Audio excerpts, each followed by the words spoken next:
किंतु इस धारा को कैसे रोकूं मैं? माँ को तो ये भान भी नहीं कि कुछ ही क्षणों में ये जलधारा उन तक पहुंचने ही वाली है।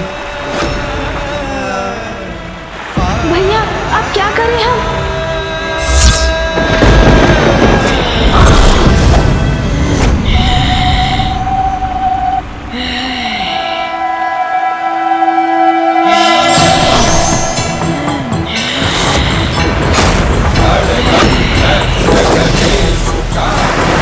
माता महाकाली,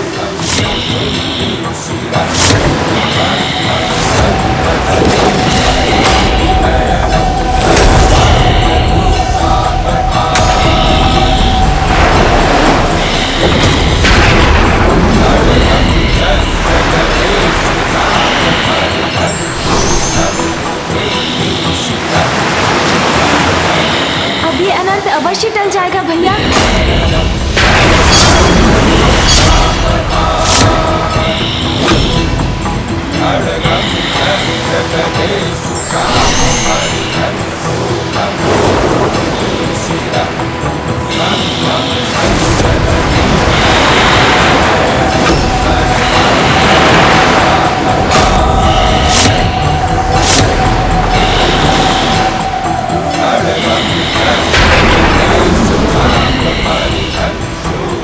धन्य है माँ, धन्य है माता महाकाली।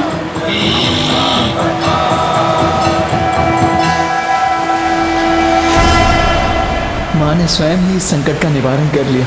धन्य है जगत माता आदिशक्ति, धन्य है देवी महाकाली।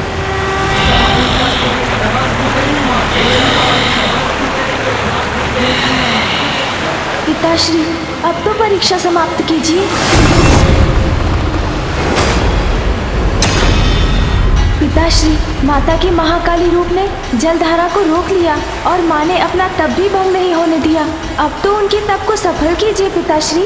ये अंत नहीं, आरंभ है पुत्र। अब तक तो कार्तिकेय, श्री हरि नारायण, तुम और देवी महाकाली सफल हुए, किंतु उमा की परीक्षा तो अभी भी शेष है पुत्र।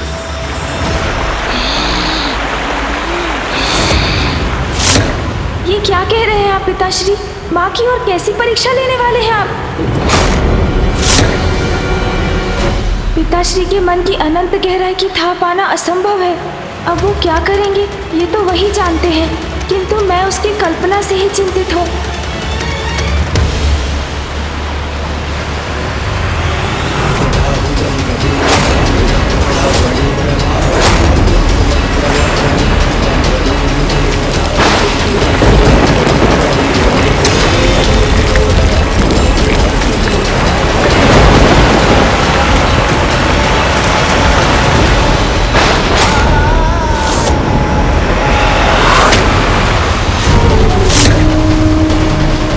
अब हम क्या करें गणेश? अब हमें इस समस्या का शीघ्र कोई समाधान सोचना होगा गणेश।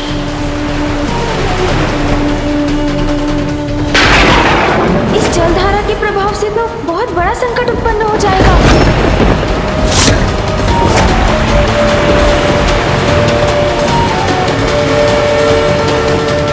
ये तो जैसे अज्ञानता का अंधकार है जो भक्ति और दिव्य प्रेम के प्रकाश से ही छटेगा, और कदाचित इस जलधारा से होने वाले विनाश को रोकने का भी यही उपाय है। माँ, धारा के नीचे से हट जाइए। माँ, शीघ्रता कीजिए। माँ,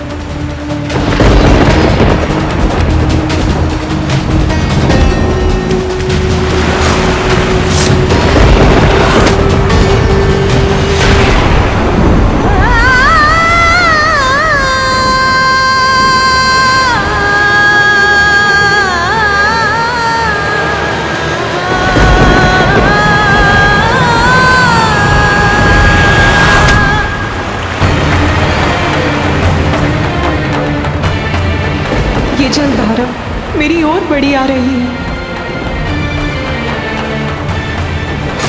भ्राता नारायण, पुत्र कार्तिकेय, महाकाली और पुत्र गणेश सभी प्रचंड जलधाराओं को थामे हुए हैं। माँ, धारा के नीचे से हट जाइए। माँ, शीघ्रता कीजिए। माँ, हट जाइए। शक्ति की परीक्षा लेने के लिए पिताश्री द्वारा भेजी प्रचंड जलधाराएं हैं ये। इनके मार्ग से हटकर स्वयं को सुरक्षित कीजिए माँ, हट जाइए।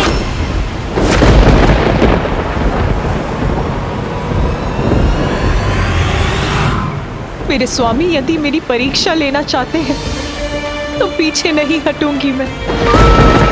किंतु स्वामी, परीक्षा तो आपकी भी है, मेरे प्रति आपके प्रेम और सम्मान की परीक्षा।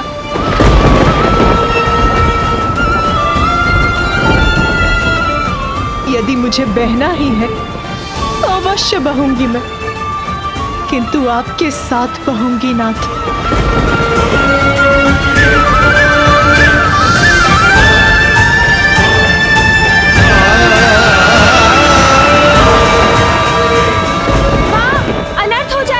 शीघ्रता कीजिए माँ, हट जाइए।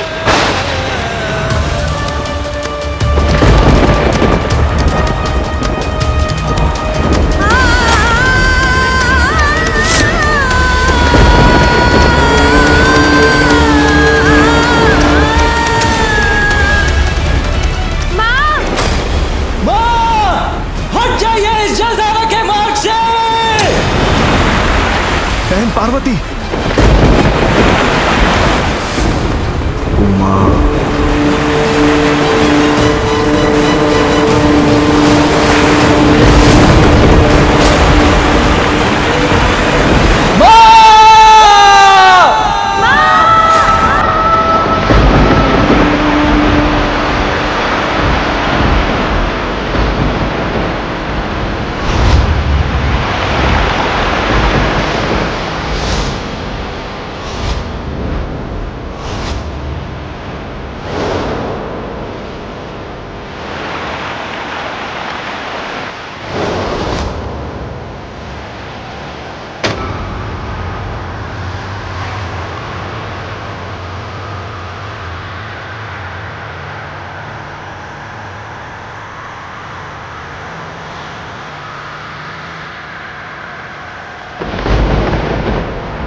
अंततः आपने सुन ही ली मेरी पुकार।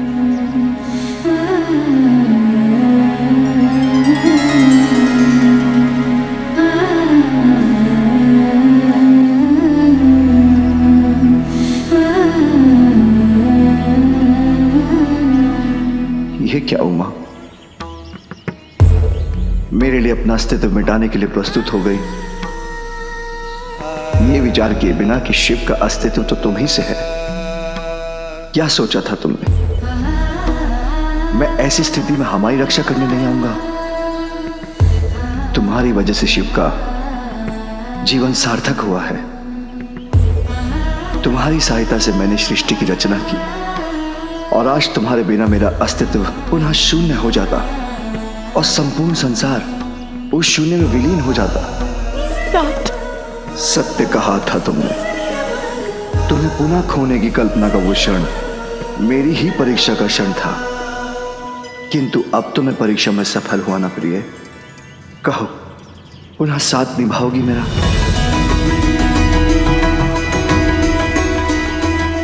अपना हाथ मेरे हाथ में थाम कर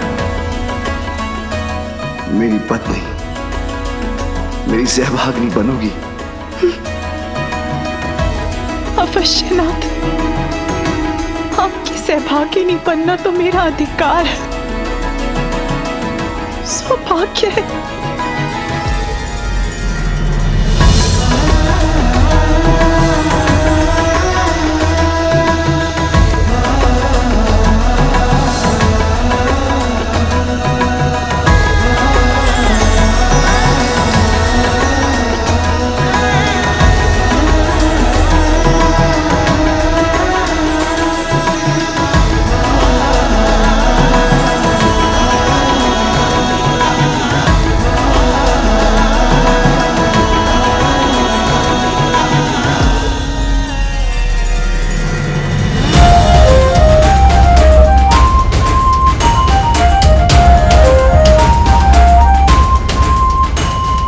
स्वामी, आपको अनुमान भी है आपसे दूर रहकर कितनी द्रवित रही हूं मैं। उमा, तुम्हारे वियोग की असहनीय पीड़ा से तो मैं भी व्याकुल रहा हूं।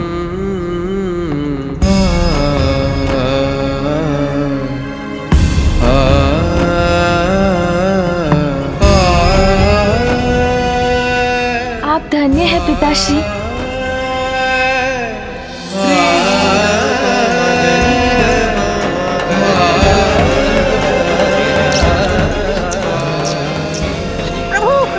सफल हो गए। महादेव और माता पार्वती को पुनः साथ कर दिया हमने। प्रभु और माता के इस महामिलन की प्रसन्नता में मेरे ये अश्रु बह जाने। मूषक जी, आपके आनंद का अतिरेक सर्वथा उचित है।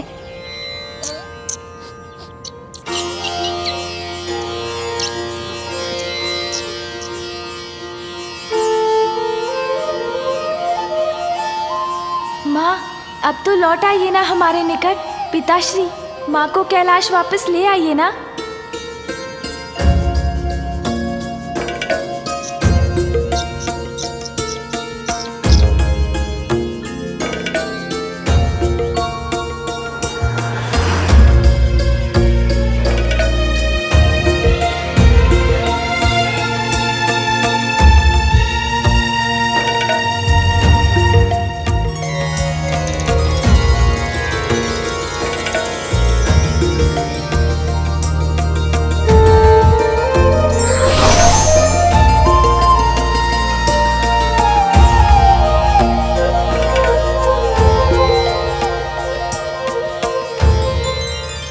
स्वामी, शिव और शक्ति के शुभ मिलन का समय आ गया है।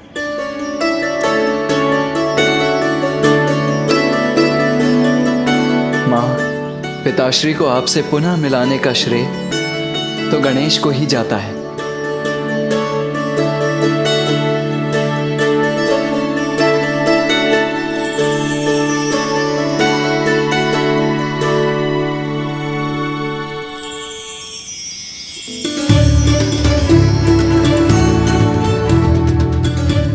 लौट आई माँ, मैं बहुत प्रसन्न हूँ। पुत्र गणेश। माँ,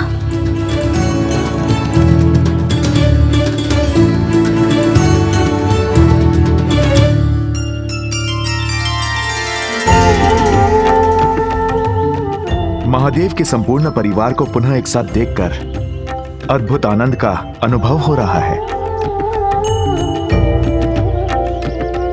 भ्राता नारायण, आपको भी कृत धन्यवाद।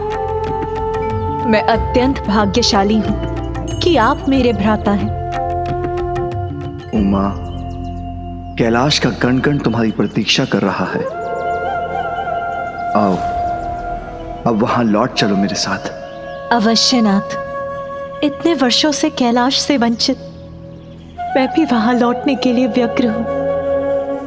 क्योंकि मुझे पुत्र कार्तिकेय के लिए उसका प्रिय भोजन और पुत्र गणेश के लिए उसके प्रिय मोदक भी तो बनाने हैं। अपने दोनों पुत्रों पर अपना लाड़ उड़ेलने का आनंद भी तो प्राप्त करना है। आओ आओ। किंतु माँ अभी कैसे कैलाश जा सकती है? रुकिए माँ।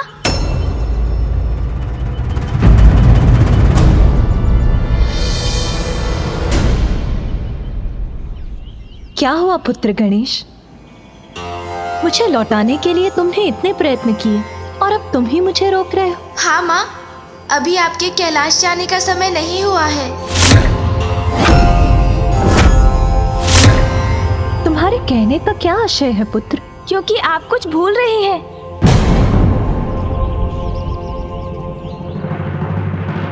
भूल रही हूँ? क्या गणेश? वो प्रण भूल रही है माँ कि जब पिताश्री पुनः आपसे विवाह कर आपको कैलाश ले जाएंगे, तभी आप उनके साथ जाएंगी।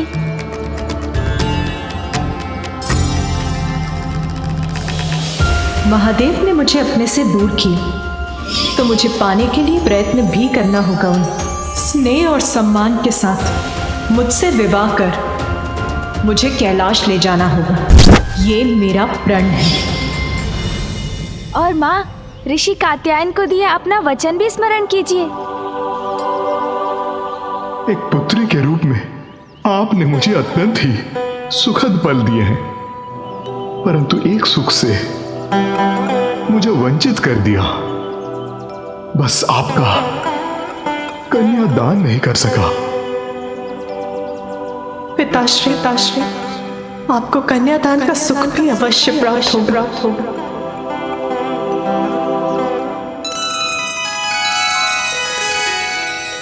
ऐसा है तो पिताश्री को आपसे विवाह तो करना ही होगा माँ।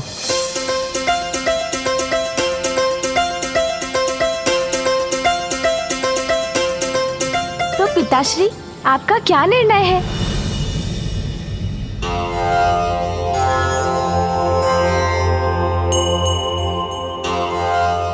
महादेव, गणेश का कथन उचित है। देवी पार्वती को अपने प्राण और वचन दोनों की मर्यादा रखनी होगी, जो आप दोनों के विवाह से ही पूर्ण हो सकती है। अब जो उचित है वही करना है आपको। जो अनिवार्य है उसमें विचार कैसा पिताश्री? हाँ महादेव, आपको देवी पार्वती से विवाह करना ही होगा। हाँ कीजिए ना पिताश्री। विवाह के लिए हामी भरिए ना महादेव। विवाह के लिए हामी भरिए महादेव। शीघ्र उचित निर्णय लीजिए महादेव। हाँ महादेव, आपको विवाह करना ही होगा। हाँ कर दीजिए ना पिताश्री।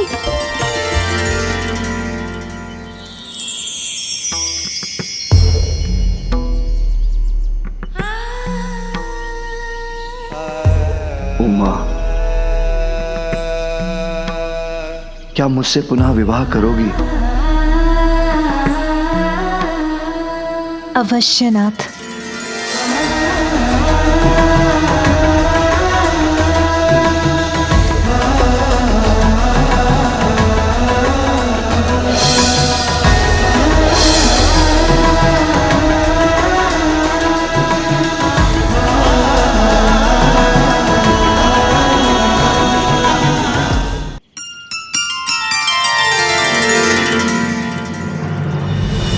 तो ये तय रहा, रीति अनुसार विवाह के पूर्व देवी पार्वती हमारे साथ रहेंगी।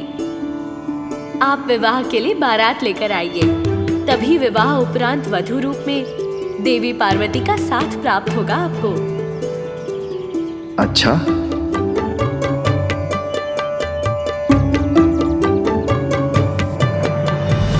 तब तो सर्वप्रथम कन्या के पिता से कहिए कि वो विवाह संबंध का शगुन कैलाश भिजवाएं।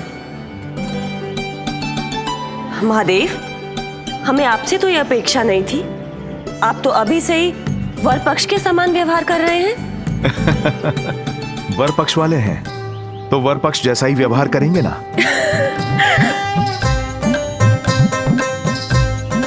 चलिए महादेव, बारात लेकर ही आते हैं। ओ शिव जी बिहाने चले पालकी सजाएंगे, भभूति लगाएंगे ला। ओ शिव जी बिहाने चले पालकी सजाएंगे, भभूति लगाएंगे, पालकी सजाएंगे ला। उमा, अब तो भेंट तभी होगी जब हमारा पुनः विवाह होगा।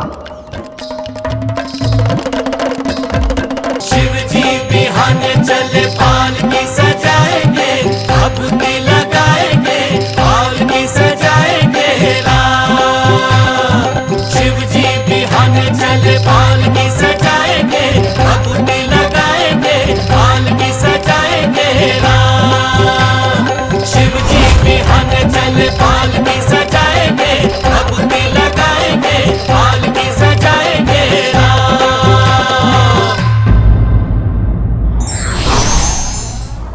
भक्ति में समर्पण भी हो तो उसका परिणाम भी मंगलकारी होता है।